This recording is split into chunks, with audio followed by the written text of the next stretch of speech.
ku daje ak kilifa moo xam ci wàllu diine wala ci àddina wala nga daje ak seen njaboot wala nga daje ak boroom xam-xam wala nit ku yiw wala koo teg nitu yàlla danga koy jox cër danga koy wormal jox ko wàccuwaayam te boo gisee ku koy manquer de respect sax danga naan xanaa ki xamul ki muy waxal mooy kan.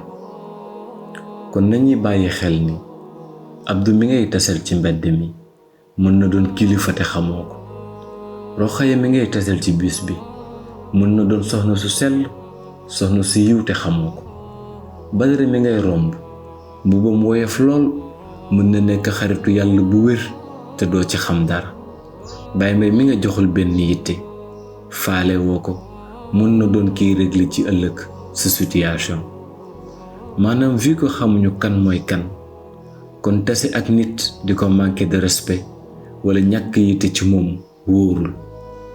kon nañu bàyyi xel li Yonent alayhi salaatu salaam waxoon ni dee leen moytunte ndax yàlla suñu borom dani jàmm bi dina góorgóorlu ba doon sama xarit te man yàlla déclaré naa guerre képp ku noonoo samay gaay. kon képp ku ñu mën a taseel ci àddina nañu ko wegg nañu ko jox cër nañu ko wormaal comme ni ñuy doxalee jëm ci suñuy kilifa. yàlla na yàlla yaral ñu boppam ba du ñu doon ay tooñkat jëm ci ay jaamam ci barke Yonent bi alayhi salaatu wasalaam.